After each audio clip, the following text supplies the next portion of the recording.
नमस्कार, बहुत स्वागत है आपका। आप देख रहे हैं न्यूज का एक्सरे और मैं हूं आपके साथ मृदुल शर्मा। आज न्यूज का एक्सरे मैं करने वाला हूं एक ऐसी खबर का जो आपको सावधान करने के लिए। इसलिए मैं आपसे चाहता हूं कि आज की पहली एक्सरे रिपोर्ट्स आपके सामने रखते हैं। मैं बताऊंगा आपको किडनी चोर डॉक्टर के बारे में। इसके बाद मैं बताऊंगा मजहबी कोचिंग कैसे चल रही थी। यह खबर भी आपके बच्चों को सावधान करने वाली है। आखिर में बताऊंगा पीएम रूस दौरे पर हैं, लेकिन चीन में मोदी कैसे हो रहा है। लेकिन पहली खबर मैं बताने वाला हूं किडनी चोर डॉक्टर की। और मैं आपसे गुजारिश करता हूं कि आज न्यूज का एक्सरे छोड़कर आप कहीं मत जाइएगा, क्योंकि अगले 20 मिनट बहुत महत्वपूर्ण है आपके लिए। डॉक्टर का किडनी चोर का प्लान क्या है, यह मैं आपको बताने वाला हूं। किडनी चोर गिरोह कैसे काम करता था यह आपको बताऊंगा। और दिल्ली के बड़े अस्पताल में अगर आपकी सर्जरी होनी है, आपने तैयारी कर ली है, तो यह खबर आपको देखनी चाहिए। इसलिए मैं कह रहा हूं कि आज न्यूज का एक्सरे पूरी तरह से हमने तैयार किया है सिर्फ और सिर्फ आपके लिए। ऐसा मैं क्यों कह रहा हूं? क्या आप इलाज कराने के लिए दिल्ली आते हैं या आने वाले हैं? क्या आपके हार्ट की सर्जरी होने वाली?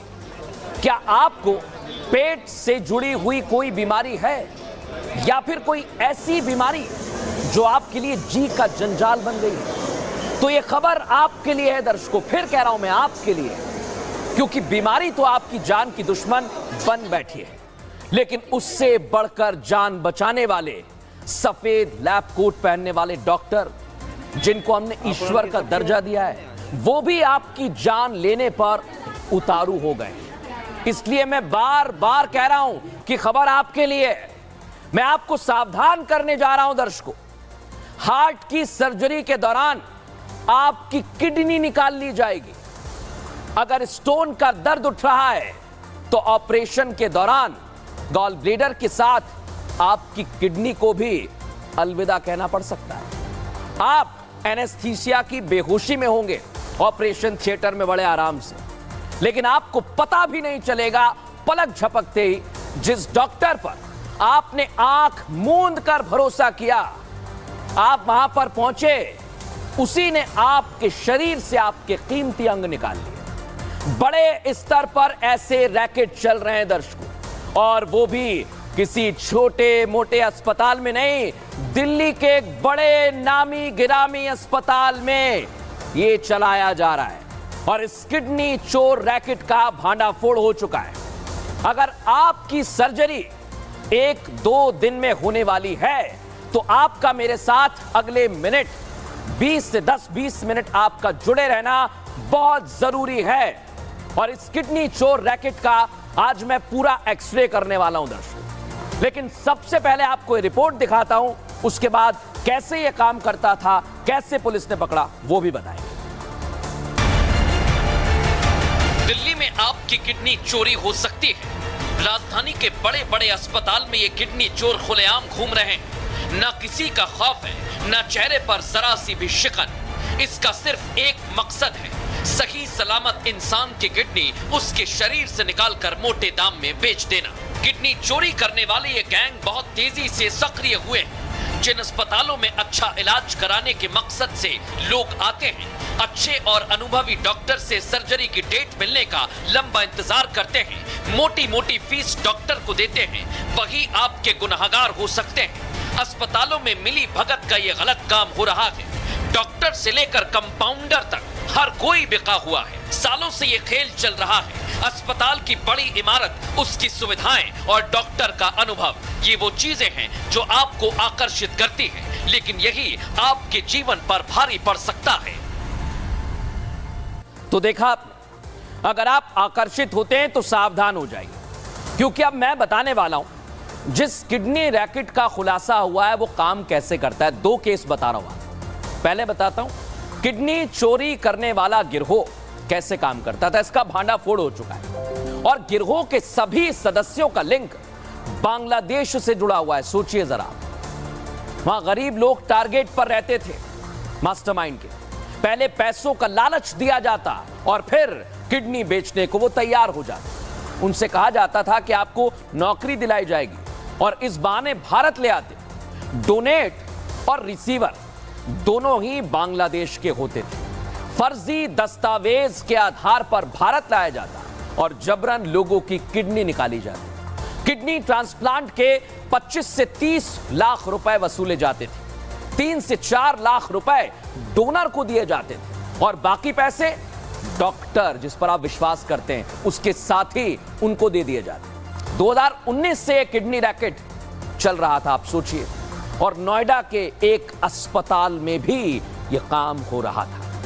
लेकिन क्या हुआ, केस 2 आपको बता देता हूं। ऑर्गन ट्रांसप्लांट करने वाला इंटरनेशनल रैकेट पकड़ा गया है। बांग्लादेशी नागरिक रसेल गिरोह का मास्टरमाइंड है। दिल्ली पुलिस ने 7 लोगों को गिरफ्तार किया है। गिरफ्तार लोगों में नेफ्रोलॉजिस्ट डॉक्टर भी शामिल हैं।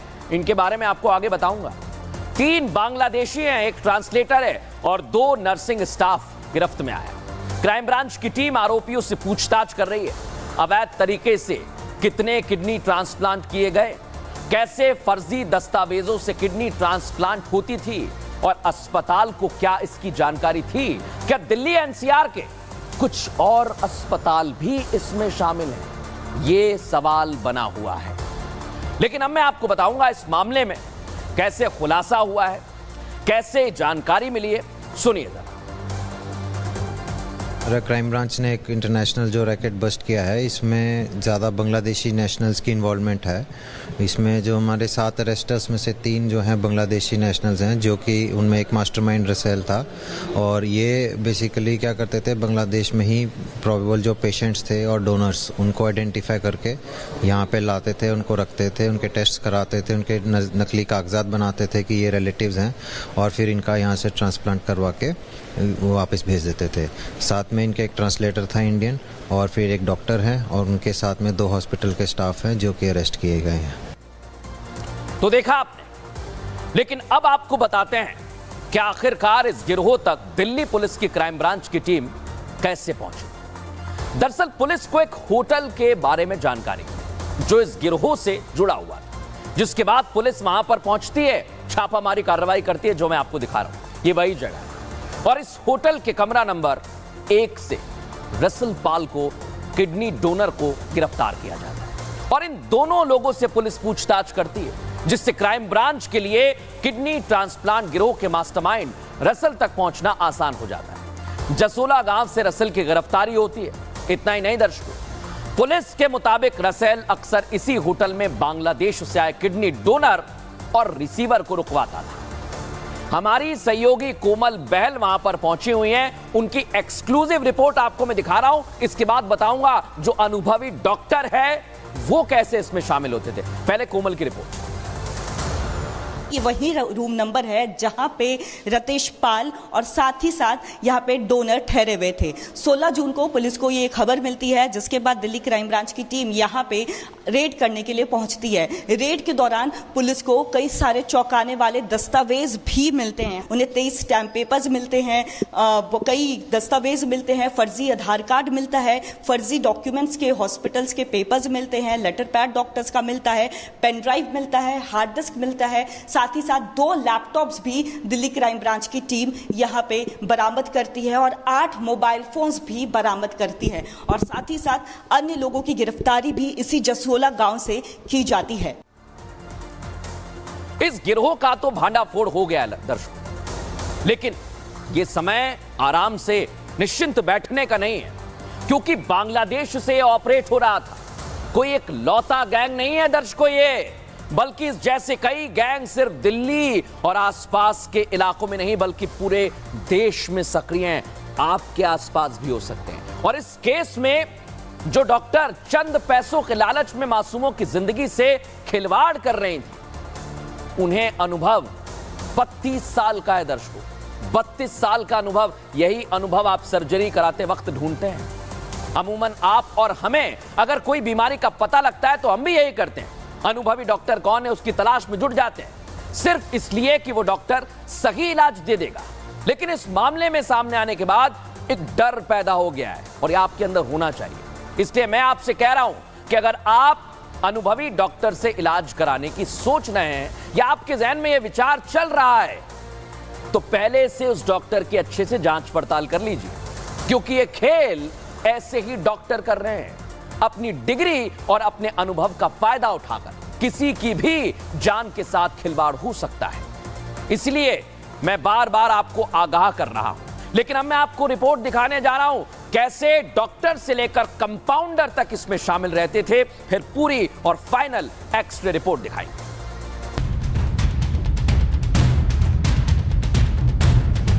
आपके टेलीविजन स्क्रीन पर सफेद लैब कोट पहने दिख रही ये महिला कोई आम डॉक्टर नहीं है, बल्कि अपने पेशे में 32 साल से ज्यादा का अनुभव रखने वाली सर्जन है। दिल्ली एनसीआर के 2 बड़े अस्पतालों में विजिटिंग डॉक्टर है।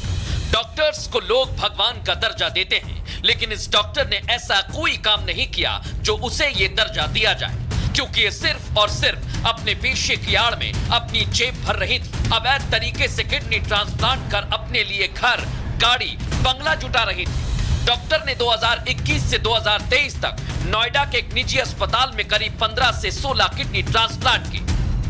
उनका पूरी इन्वॉल्वमेंट थी इसमें, वो शुरू से ही उनकी जब से डॉक्यूमेंटेशन बनती थी उस टाइम से लेके ट्रांसप्लांट तक, तो शी वाज फुली अवेयर कि जी ये मतलब ये रूल्स को फ्लाउट कर रहे हैं और ये आपस में रिलेटिव्स नहीं हैं और ये कागजात नकली हैं। सोचिए, जिस डॉक्टर के पास इतना लंबा अनुभव हो उस पर कोई कैसे शक करेगा? कोई क्यों अपनी सर्जरी के लिए नहीं चुनेगा? आरोपी डॉक्टर विजय कुमारी न सिर्फ सीनियर कंसल्टेंट और किडनी ट्रांसप्लांट सर्जन है, बल्कि नोएडा के एक निजी अस्पताल में विजिटिंग कंसल्टेंट भी हैं। पुलिस का कहना है कि इस काले धंधे में वो अकेली नहीं थी, बल्कि उनका असिस्टेंट भी पूरी मिली भगत के साथ किडनी ट्रांसप्लांट के अवैध धंधे में शामिल था।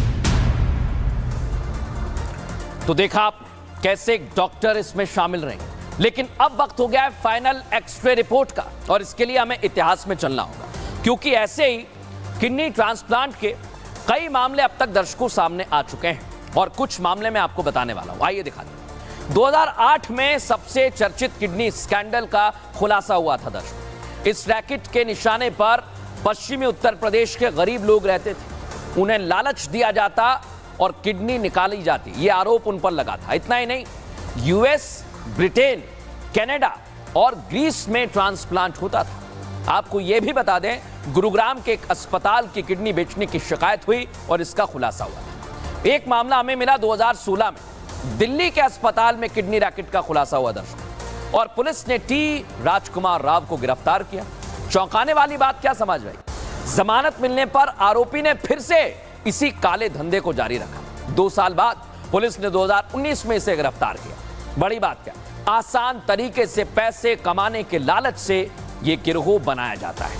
यानी एक गिरोह का खुलासा हो गया है, लेकिन अभी और गिरोह हैं। इसलिए मैं आपको वर्तमान में लेकर चलता हूं, क्योंकि वर्तमान में इसके लिए भारत में कानून क्या है, आपकी रक्षा के लिए कौन से कानून बनाए गए बता देता हूं। मानव अंग प्रत्यारोपण अधिनियम 1994 के तहत ट्रांसप्लांट की इजाजत होती है दर्शकों। और आपको यह भी बता दूं कि आंध्र प्रदेश और जम्मू कश्मीर में यह लागू नहीं होता है। साथ ही साथ 1994 के बाद 2011 में कानून में कुछ संशोधन किया गया था। गरीबी रेखा से आने वाले लोग निशाने पर रहते हैं, इसलिए बड़ी बात क्या, गरीबों की रक्षा के लिए अंगों के व्यापार पर सजा का प्रावधान भी है। अंगों के ट्रांसप्लांट में पैसे के लेन देन की रोकथाम के लिए भी प्रावधान किए गए हैं। और मानसिक रूप से, बड़ी बात क्या, मानसिक रूप से विकलांग अंगदान पर रोक लगाने का प्रावधान है। ये उन लोगों के लिए भी सहूलियत दी गई है। लेकिन मैंने आपसे शुरुआत में कहा था यह खबर आपके लिए, आप सर्जरी कराने वाले हैं तो सावधान हो जाइए। इसलिए आपको लेकर चलता हूं आप ही के भविष्य में। क्या कह रहा है वो, आइए हम आ गए दर्शकों भविष्य में। क्या कहता है भविष्य, आइए आपको बता देते हैं। इलाज से पहले डॉक्टर से जुड़ी हुई जरूरी जानकारी ले लें, क्योंकि जैसे डॉक्टर आपकी जानकारी लेता है, आपको भी उसकी जानकारी रखनी चाहिए। अस्पताल को लेकर भी पड़ताल कर लें, ठीक है या नहीं, और इस मामले में और गिरफ्तारियां भी हो सकती हैं, यह भी आपको बता रहा हूं। आरोपी डॉक्टर की मुश्किल बढ़ सकती है। इतना ही नहीं, आरोपी डॉक्टर का लाइसेंस तक रद्द किया जा सकता है। लाइसेंस रद्द होने पर डॉक्टर प्रैक्टिस नहीं कर पाएंगे। इसलिए जैसा मैंने शुरुआत में कहा था कि अगले कुछ मिनट बहुत जरूरी हैं। अगर आप प्लान कर रहे हैं तो थोड़ी सतर्कता बहुत जरूरी है। लोग इस पर क्या कहते हैं सुनवाता हूं। जो मामला आया है दिल्ली का, तो इसमें बहुत ज़्यादा डॉक्टरों पर लोग जाने से डरेंगे। दिल्ली में ये बहुत बड़ा कारोबार चल रहा है जिसके तार बांग्लादेश से जुड़े हुए हैं। भारत सरकार को एक संयुक्त प्रयास करना चाहिए, उनको पकड़ के जल्दी से जल्दी फास्ट ट्रैक में मुकदमा चला के उनको सजा दिलवाई जाए। जिस तरह डॉक्टर को लोग भगवान मानते हैं और किडनी चोरी करके किसी के जीवन के साथ खेलना एक प्रकार का एक ऐसी घटना है जिससे डॉक्टरों के प्रति लोगों का विश्वास उड़ जाएगा। ये बेहद ही एक गंभीर अपराध है। जो भी लोग इस प्रकरण में संलिप्त हैं उनके खिलाफ एक सख्त से सख्त कार्रवाई होनी चाहिए। मैं चाहता हूं सरकार से इस पे बिल्कुल जांच करनी चाहिए, इस पे टीम गठित करके बिल्कुल जो भी अंदर से जितनी भी इसकी शिकायतें। तो देखा आपने, लोग भी सावधान हो गए। लेकिन ये तो बात रही आप लोगों की, और जो मैंने अपनी एक्सरे रिपोर्ट में दिखाया, आप सावधान हो जाइए, लेकिन अगली रिपोर्ट आपको और ज्यादा अच्छे से देखनी चाहिए। क्यों कह रहा हूं, दिखाते हैं आप। ये आप देखिए, ये आपके बच्चों से जुड़ी हुई खबर है दर्शकों, इसलिए आपको देखनी चाहिए। धर्म परिवर्तन की कोचिंग क्लास का सच क्या है, यह मैं आपको बताऊंगा। कैसे हिंदू बच्चों को मुस्लिम बनाया जा रहा था, सोचिए आप। और आपके बच्चे अगर उनका कोचिंग जाकर व्यवहार बदल रहा है, बदलाव आप देख रहे हैं, तो यह खबर आपके लिए है। क्योंकि आज जो खुलासा हुआ है वो चौंकाने वाला है दर्शक। बच्चों को आप बड़े शहरों में पढ़ने के लिए भेजते हैं, यह आपकी कोशिश होती है, लेकिन क्या बड़े शहरों में उन्हें पढ़ाई ठीक तरह से मिल पाएगी? बच्चों को अच्छी शिक्षा के लिए हर माँ बाप मेहनत करता है, सपने देखता है, और बच्चों की पढ़ाई अच्छे से अच्छी जगह हो, यही उसकी कोशिश रहती है। स्कूल में उसके अच्छे नंबर आ जाएं, यही सोचता है हर माता पिता, और वो उसे कोचिंग भी कराता है। अपनी सहूलियत के हिसाब से आप भी अपने बच्चों को कई बार पास की कोचिंग में तो भेजते ही हैं, लेकिन मशहूर कोचिंग सेंटर्स पर आपकी नजर रहती है कि यहां हमारा बच्चा पहुंच जाए तो बढ़िया रहेगा। आप में से कई लोग ऐसे हैं जो कोचिंग सेंटर का नाम देखकर अपने बच्चों को वहां भेजते हैं, लेकिन सावधान हो जाइए। ऐसा मैं क्यों कह रहा हूं, क्योंकि सिर्फ नाम देखकर कोचिंग सेंटर का चुनाव कर लेना आपके और आपके बच्चे के लिए खतरनाक साबित हो सकता है। क्योंकि जिहादी मानसिकता वाले अब कोचिंग सेंटर खोलकर बैठ गए। इन सेंटर्स में आपके बच्चों का ब्रेन वॉश किया जा रहा है, उनके मन में मजहबी जहर घोला जा रहा है दर्शकों। इतना ही नहीं, उन्हें धर्म परिवर्तन के लिए मजबूर किया जा रहा है। और यह बात मैं हवा में नहीं कह रहा हूं दर्शकों, यह बात मैं हवा में नहीं कह रहा हूं, क्योंकि इस पर पूरी एक्स्ट्रा रिपोर्ट हमने तैयार की। लेकिन यह घटना कहां से सामने आई, पहले ये रिपोर्ट देखिए।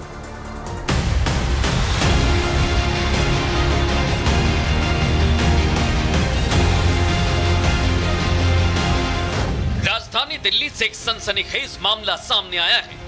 शकूरपुर की इस बिल्डिंग में जय माता दी कोचिंग सेंटर चलाया जा रहा था, लेकिन इस कोचिंग सेंटर को चलाने वाले टीचर हिंदू नहीं बल्कि मुस्लिम समुदाय से ताल्लुक रखते हैं। आरोप लगाया जा रहा है कि पहले कोचिंग सेंटर की असली पहचान छिपाई गई, और जब बच्चों ने यहाँ एडमिशन ले लिया तो रिजवान नाम के टीचर ने बच्चों का ब्रेन वॉश करना शुरू कर दिया। आरोपी बार बार बच्चों पर कुरान पढ़ने का दबाव बनाता था, हिंदू देवी देवताओं के बारे में आपत्तिजनक टिप्पणियां करता था। काफी मशक्कत करने के बाद ये मामला दर्ज हुआ है। हमारे संविधान में धार्मिक स्वतंत्रता है, इसका मतलब ये तो नहीं है कि भाई कोई भी व्यक्ति दूसरे के बच्चे को उसके धर्म की बुराइयां बोले और अपना धर्म अपनाने के लिए कहे। फिलहाल पुलिस ने आरोपी टीचर के खिलाफ मामला दर्ज कर लिया है, लेकिन आरोपी रिजवान अपने पूरे परिवार के साथ लापता हो गया है। तस्वीरों में आप देख सकते हैं फिलहाल अभी घर पर ताला लगा हुआ है, कोई भी परिवार के सदस्य जो है वो घर पर मौजूद नहीं है। पुलिस भी इनको संपर्क करने में जुटी हुई है।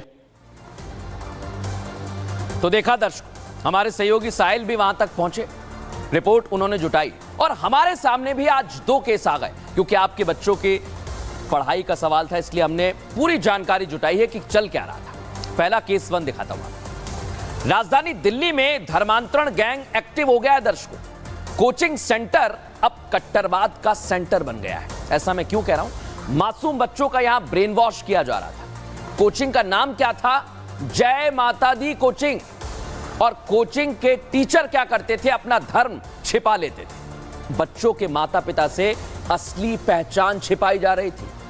हिंदू बच्चों पर नमाज पढ़ने का दबाव डाला जा रहा था। हिंदू देवी देवताओं के खिलाफ भड़काया जा रहा था। लेकिन आपको केस 2 अब ध्यान से देखना चाहिए, क्योंकि आपके लिए बड़ा जरूरी है। बच्चों के व्यवहार में अगर बदलाव आ रहा है तो सावधान हो जाइए। अनर्गल दबाव से बच्चे तनाव में रहने लगे हैं। बच्चों ने अगर अपने घर पर, क्या हुआ था ये मैं आपको बता रहा हूं। एक बच्चा था, वो अपने घर पर नमाज के बारे में पिता से पूछता है और आरोपी टीचर की पूरी करतूत बताता है। तभी इस घटना का खुलासा हुआ। पिता ने आरोपी टीचर को ऐसा करने से रोका।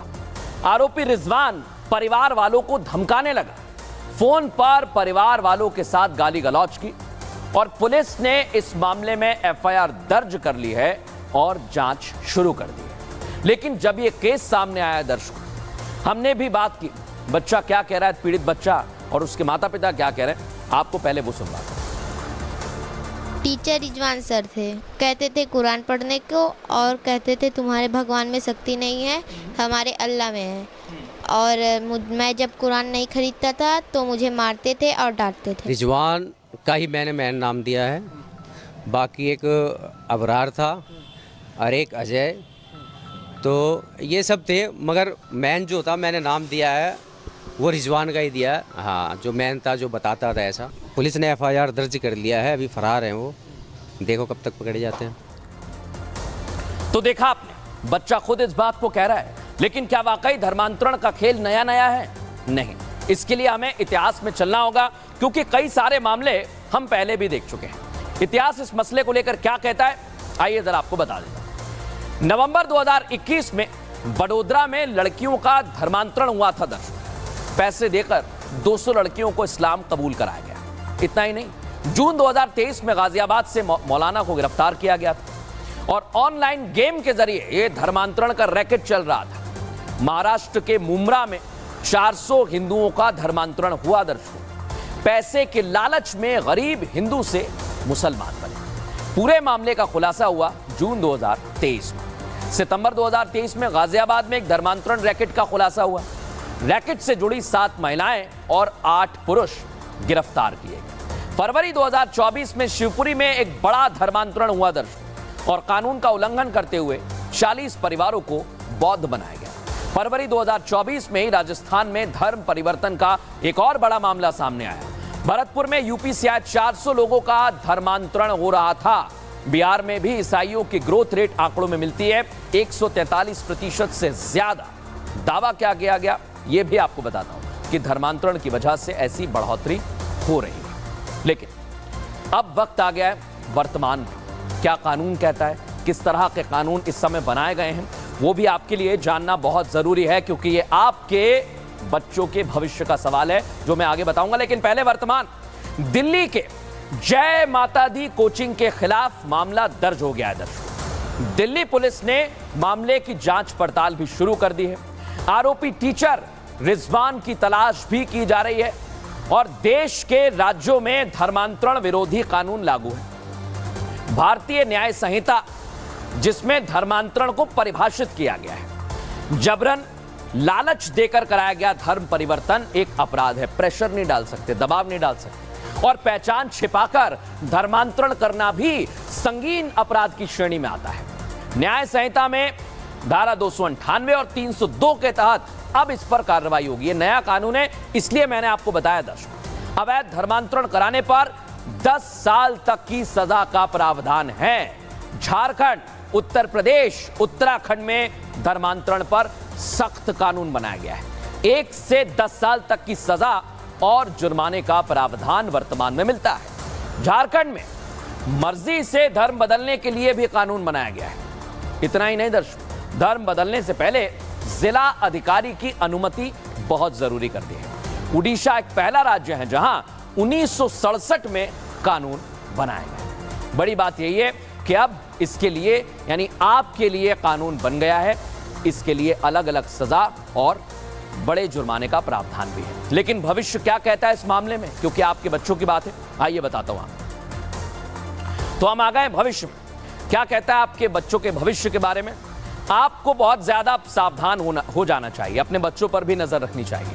बहुत ज्यादा ध्यान देना चाहिए, उससे बातचीत करनी चाहिए, कोचिंग में क्या हो रहा है, स्कूल में क्या हो रहा है। बच्चे के बदलते व्यवहार पर भी आप नजर रखें, उसे नजरअंदाज ना करें, बच्चों से खुलकर बात करें, कोई तकलीफ है तो उसके बारे में पूछें, और सोशल मीडिया पर कैसे एक्टिव रहता है उस पर भी नजर रखें, क्या वो करता है। ऑनलाइन धर्मांतरण गिरोह भी हैं, इससे भी आपको सावधान रहना होगा। धर्मांतरण के लालच देने वालों से भी आपको सावधान रहना होगा। इसलिए हम कह रहे हैं कि आपके बच्चे क्या कर रहे हैं, इस पर आपको नजरें जरूर बनानी चाहिए। बहरहाल आगे बढ़ेंगे और आज की हमारी तीसरी रिपोर्ट का वक्त हो गया है, जिसमें हम बहुत कुछ आपको बताने वाले हैं। लेकिन हमने दूसरी रिपोर्ट आपको बताई थी आपके बच्चों के बारे में, उनके भविष्य के बारे में। अब तीसरी रिपोर्ट क्या कहती है? चीन में मोदी मोदी दर्शकों, मोदी रूस पहुंचे लेकिन चीन में भी मोदी मोदी हो रहा है। पीएम मोदी ने कौन सी डील की है ये मैं आपको बताने वाला हूं, और भारत रूस दोस्ती से चीन कैसे खुश हो गया ये भी आपको बताऊंगा, और मोदी पुतिन से पश्चिम कैसे परेशान हो गया है। इन तीनों सवालों के जवाब आपको दूंगा। लेकिन पहली बात क्या है, मोदी रूस पहुंचे हुए हैं और चीन में आपने नाम सुना होगा एक अखबार का ग्लोबल टाइम्स, उसने बड़ी बड़ी बातें लिख दी और वो भी खुश हो गया है। रूस के राष्ट्रपति व्लादिमीर पुतिन गर्मजोशी के साथ जब प्रधानमंत्री नरेंद्र मोदी से मिले, उनकी मेजबानी की। आप देखिए, भारत और रूस के बीच कई अहम मुद्दों पर भी चर्चा हुई है दर्शकों। हालांकि इस दौरान रूसी राष्ट्रपति का ध्यान वॉशिंगटन में हो रही नाटो की बैठक पर भी रहा होगा। हो सकता है कि नाटो देश रूस यूक्रेन युद्ध को लेकर कोई बड़ा ऐलान भी करे, जिसका असर युद्ध के मैदान में देखने को मिले। यही वजह है कि रूस भारत के साथ अपने पुराने रिश्तों में ताजगी ला रहा है। रूस को भारत की बढ़ती ताकत का अंदाजा है। यही वजह है कि रूस का दोस्त चीन भी भारत की तरफ अब देख रहा है और तारीफ भी कर रहा है। चीन के सरकारी अखबार ग्लोबल टाइम्स ने प्रधानमंत्री नरेंद्र मोदी और भारत की विदेश नीति की जमकर तारीफ की है दर्शक। बिल्कुल ठीक सुना आपने, ग्लोबल टाइम्स ने क्या लिखा है ये भी जान लीजिए। भारत ने अमेरिका की परेशान करने वाली हरकतों के बावजूद रूस के साथ संबंधों को मजबूत किया है। चीन ने जहां अमेरिका को उसकी फूट डालो और राज करो की नीति की आलोचना की, वहीं पीएम मोदी की कूटनीति की जमकर तारीफ भी की है। तो ये आपने देख लिया। लेकिन अब मैं आपको बताऊंगा कि रूस और भारत दोनों एक साथ आ रहे हैं तो क्या बड़ी घटनाएं हो रही हैं, क्या बड़ी डील हो रही है, क्या बड़ी तस्वीर सामने आई है, इस रिपोर्ट में। अंतर्राष्ट्रीय मंचों पर गुट निरपेक्ष रहने वाले भारत ने जहां पश्चिमी देशों की नींद उड़ा रखी है, वहीं रूस अपने पुराने दोस्त का दिल खोलकर स्वागत कर रहा है। पुतिन ने प्रधानमंत्री नरेंद्र मोदी को रूस के सर्वोच्च सम्मान ऑर्डर ऑफ सेंट एंड्रयू से सम्मानित किया। जिस समय अमेरिका ने रूस पर कई तरह के प्रतिबंध लगा दिए, उस वक्त भारत ने व्यापार के जरिए रूस की आर्थिक मदद की। मोदी और पुतिन जब आमने सामने बैठे तो दोनों देशों ने एक दूसरे की जमकर तारीफ की। को बात स्वीकार करनी होगी कि भारत और रूस का फ्यूल के संबंध में जो एग्रीमेंट रहा, उसने दुनिया को भी एक प्रकार से मार्केट में स्टेबिलिटी देने का इनडायरेक्टली बहुत बड़ा काम किया है। भारत हमेशा से आतंकवाद के खिलाफ लड़ता रहा है। रूस में मौजूद पीएम ने पिछले दिनों रूस में हुए आतंकी हमले की खुलकर निंदा की। भारत आतंकवाद को झेल रहा है।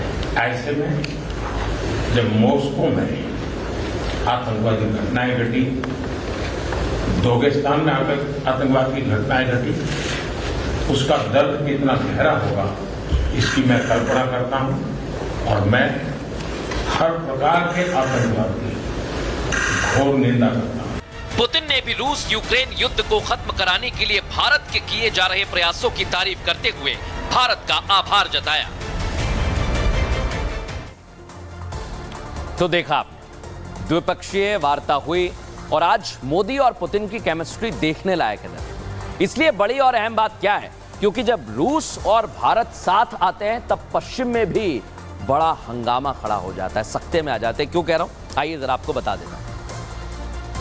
पीएम मोदी की रूस यात्रा अब चर्चा का विषय बन गई। एक मौके के तौर पर इसे देखा जा रहा है, दोनों ही देश। ऐसा मैं क्यों कह रहा हूं, प्रधानमंत्री नरेंद्र मोदी का यह दौरा संकेत है कि रूस को अलग थलग करने की पश्चिमी कोशिश अब नहीं चलने वाली। इसके बावजूद मोदी ने कूटनीतिक रास्ता अपना नहीं बदला है। मोदी जस के तस खड़े हों।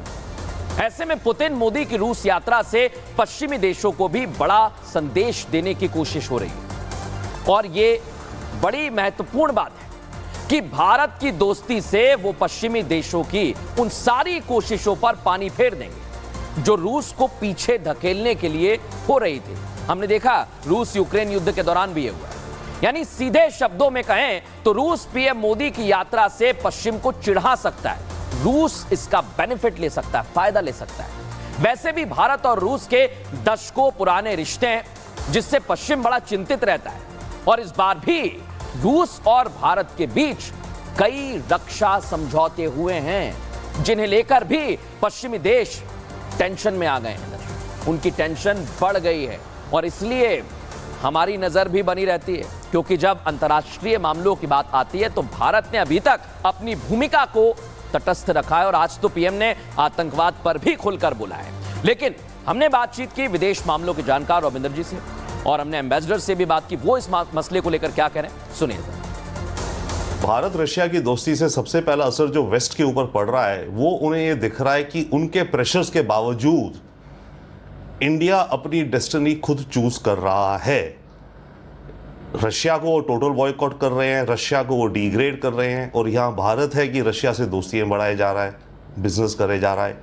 तो इसका मतलब वेस्ट और अमेरिका और यूरोप ये देख रहे हैं कि भारत जो अपनी चाल चल रहा है वो चलेगा हमारे प्रेशर्स के बावजूद। तो ये सबसे बड़ा सिग्नल जा रहा है वेस्ट को। वेस्ट को यह सिग्नल जा रहा है, इसलिए भारत की भूमिका बड़ी अहम हो जाती है। और आज तीसरी रिपोर्ट आपके सामने मैं रख रहा हूं। उम्मीद करता हूं कि आपको सारे सवालों के जवाब मिले होंगे। न्यूज का एक्सरे कोशिश यही करता है दर्शकों कि आपको हर एक सवाल का जवाब दे, हर एक जानकारी में बताए। इसलिए हम पूरी तरह से कोशिश कर रहे हैं कि आप तक हर जानकारी बिल्कुल सटीक पहुंचाई जाए। फिलहाल न्यूज का एक्सरे में इतना ही। आप अपना बहुत ख्याल रखिएगा। नमस्कार।